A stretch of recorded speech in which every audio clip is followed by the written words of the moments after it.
Good morning बच्चों। आज हम आपके लिए लेके आए हैं एक बहुत ही इंपॉर्टेंट चीज और वो है सारणी बनाना। बच्चों आपने देखा होगा अपने घरों में कि मम्मी आपके किचन में देखिए कितना अच्छे तरीके से सब सामान रखती हैं। दालें अलग रखती होंगी, यानी मसालों का सामान अलग हो रखती होंगी।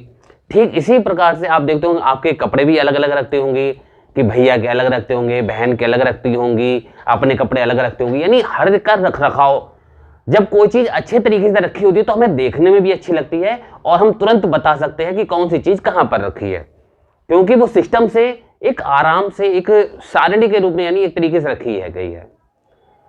तो इसी तरीके से हम आंकड़ों को भी सारणी बनाकर अगर रखें तो उसको हम बहुत आसानी से समझ सकते हैं। जैसे आप अगर बोर्ड पर देखिए यहां पर फलों के नाम लिखे हुए हैं, आम, केला, सेब, अनार, केला, सेब, आम, इस तरीके से लिखे हुए। अगर हम आपसे पूछें कि बताइए इसमें आम कितनी बार लिखा हुआ है, तो आपको क्या होगा, बहुत बार दिक्कत होगी, आपको बार बार ये आम को ढूंढना पड़ेगा कि देखना पड़ेगा कहां पर आम लिखा है, कि आम लिखा है कि आम लिखा, इस तरीके से करना पड़ेगा और यानी अपने आप भी समस्या होगी। और जो दूसरा, अगर हम किसी को बताना भी चाहेंगे तो उसको भी कुछ समझ में नहीं आएगा। लेकिन यदि हम इसको सिस्टमैटिक से रखें, मतलब आराम से टेबल बनाकर यानी सारणी बनाकर अगर हम इस चीज को दिखाएं तो हमारे लिए भी आसान हो जाएगा और हम किसी दूसरे को भी बहुत आसानी से समझा सकते हैं। तो आज हम आपको बताएंगे कि हम किस तरीके से सारणी के माध्यम से अपने डाटा को, जो हमारा मैथ का डाटा होता है, हम किसी के आगे कैसे प्रेजेंट कर सकते हैं। तो देखिए अगर ये क्या दे रखे हैं, फल दे रखे हैं, तो हम इसमें सारणी बनाएंगे, टेबल बनाएंगे। तो देखिए एक तो होता है, ये तो फल दे रखे हैं तो हमने एक फल लिखा कॉलम, ये जो क्या होता है ये कॉलम होते हैं, ठीक है। और दूसरा कॉलम हम क्या बनाएंगे, टैली चिन्ह का, टैली चिन्ह। और तीसरे में क्या हो जाता है, अगर बड़े बच्चे देखते हैं तो उसको बारंबारता बोल सकते हैं या संख्या या आवृत्ति हम बोल सकते हैं। और देखिए अब जैसे फल कौन कौन से हैं, यहां पर हम देखेंगे आम है, और क्या है, केला है, सेब है और अनार है। ये देखिए ये फल तो हमने ये इस तरीके से लिख लिए हैं। अब हम देखते हैं, टैली चिन्ह लगाएंगे। अब हम ये देखेंगे कि आम कहां कहां पर है। तो हम क्या करते हैं, देखिए एक तो आम ये लिखा हो तो हम इसको कट कर देंगे, और जैसे हम यहां पर कट करेंगे एक डंडा खींच देते हैं, ये होता है टैली चिन्ह यानी मार्क्स, लाइन खींच देते हैं। ठीक इसी तरीके से और कहां पर आम है, ये देखिए एक ये आम लिखा है तो दूसरा काटा हमने, एक और दूसरी लाइन खींच ली। और देखिए आम कहां पर है, एक ये आम लिखा हुआ है, हमने तीसरी लाइन खींच ली। और आम कहां पर है, ये आम लिखा हुआ है और ये चौथी लाइन खींच ली। और कहां पर आम है, एक ये आम है, तो ये पांचवा। अभी हमें देखिए टैली चिन्ह में हमें ये बहुत ध्यान रखना होता है। वैसे तो हम सीधे सिंपल डंडे खींचते हैं हमें, लेकिन जब हम पांचवा हम डंडा नहीं खींचेंगे, पांचवा हम डंडा इस तरीके से खींचते हैं, इन चारों का बंडल बना लेते हैं। ये देखिए अभी हमारा एक क्या बन गया, 5 का एक बंडल बन गया। ये कितने हो गए, जैसे हम कहें 5 उंगलियों मिलाकर एक क्या बन जाती है, मुट्ठी बन जाती है।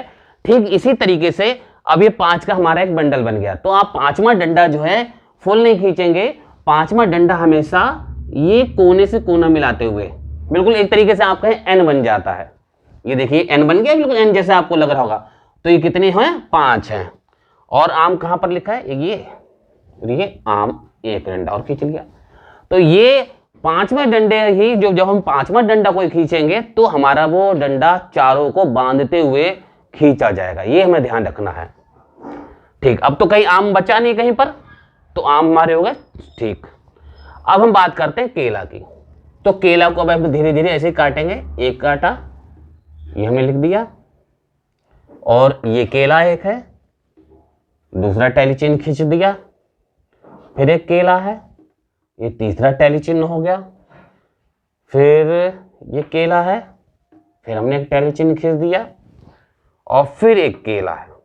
तो अभी देखिए हमने क्या बताया था, 5वां जब भी आप खींचेंगे उन चारों को बांधते हुए, तो ये हमारा टैली चिन्ह हो गया, ये केले हो गए, हमारे केले सारे हो गए। अब हम बात करते हैं सेब की। सेब कहां पर है, एक ये है, इस सेब के लिए डंडा खींचा हमने, फिर एक सेब यहां पर है, दूसरा डंडा खींच लिया, फिर एक ये सेब यहां पर है, तीसरा डंडा खींचा हमने, फिर एक सेब ये है, चौथा डंडा खींचा, और एक सेब ये है, यानी 5वां डंडा। तो हमने बताया वही 5वां डंडा हमारा चारों को बांधते हुए। और फिर एक हमारा सेब क्या है, ये सेब है, तो हमने यहां पर एक डंडा खींच दिया। अब हमारे पास क्या बचा है, अनार। अब हम अनार देखेंगे कहां कहां पर है। देखिए एक तो अनार ही है, तो एक डंडा ये हो गया, इसके सारे कट चुके हैं इस लाइन में। दूसरा अनार ये हो गया, तीसरा अनार ये हो गया, बस अनार 3। अब हम इनकी संख्या, अगर जो बड़े बच्चे होंगे आप देखते होंगे 6ठे या 7वें किताबों में अगर देखते होंगे, तो इसको हम फ्रीक्वेंसी बोलते हैं या बारंबारता बोलते हैं। अगर बड़े बच्चे देख रहे हैं, 6 क्लास के बच्चे देख रहे हैं, तो उनके में बारंबारता लिखी होती है, वो यहाँ पर संख्या की जगह बारंबारता लिख सकते हैं। छोटे बच्चे जो अगर हैं तो वो यहाँ पर नंबर्स लिख सकते हैं, संख्या लिख सकते हैं। तो अब देखिए यहाँ पर कितने हैं, ये 5 और 1 6 हैं। ये कितने केले कितने हैं, 5 हैं। सेब कितने हैं, 6 हैं। अनार कितने हैं, 3 हैं। आइए हम देख लें ये टोटल सब हैं कितने, 1 2 3 4 5 6 7 8 9 10 11 12 13 14 15 16 17 18 19 20, यानी 20 यानी 20 हैं। तो अब हम ये देखेंगे, हम यहां पर भी इसका टोटल करेंगे। अगर ये टोटल हमारा 20 है, यानी हमने कितने गिने थे, 20 गिने थे, तो 6 और 5 11, 11 और 6 17, 17 और 3 20, यानी यहां पर भी वही टोटल होना चाहिए जो हमारे यहाँ पर। देखिए फ्रूट्स कितने थे, 20 थे, तो यहां पर हम चेक भी कर लेंगे कि ऐसा तो नहीं कोई हमारा गड़बड़ हुआ है, तो हम वो चेक कैसे करेंगे कि इसको हम चेक करेंगे यहाँ पर टोटल करके। अगर हमारा टोटल दिए हुए जो भी आइटम है उनके बराबर आ रहा है तो हमारा उत्तर बिल्कुल सही है, हमारा 100% क्वेश्चन सही लगेगा। और इस तरीके से अब हम बिल्कुल आसानी से बता सकते हैं कि इस पूरे जो लिखे हैं, तो आम कितने हैं, आम कितनी बार लिखा है, 6 बार लिखा हुआ है। केले कितने हैं, 5 लिखे हैं। सेब कितने हैं, 6 लिखे हैं। और अनार कितनी बार लिखा है, ये 3 बार लिखा है। तो इस तरीके से हम, अब देखिए ये जो आंकड़े उनको दे रखे थे, जो हमें संख्या आइटम दे रखे थे, उन आइटमों को हमने एक टेबल, एक सारणी के रूप में, एक अंकों के जरिए इनको क्या बना लिया, अब अंक बना दिया। अब हम किसी को भी, कोई भी आसानी से इसमें देख सकता है कि आम देखिए कितने हैं, 6 हैं, केले कितने हैं, 5 हैं, सेब कितने हैं, 6 हैं, और अनार कितने हैं, 3 हैं। आप शॉप पर भी गए होंगे, कहीं आप बी मार्ट गए होंगे या सुपर मार्केट में गए होंगे, तो आप देखते होंगे बिस्किट एक तरफ लगे होते हैं, यानी कपड़े एक तरफ होंगे, तो खिलौने एक तरफ होते हैं। ये एक लगाने का तरीका होता है जिससे जो भी आता है तो उसे भी आराम रहता है कि कौन सा हमें सामान खरीदना है और वो हमारा कहाँ पर रखा है। तो ये एक सिस्टमैटिक हम अपने घर में निरंतर करते रहते हैं, बस हमें थोड़ा सा समझने की बात रहती है।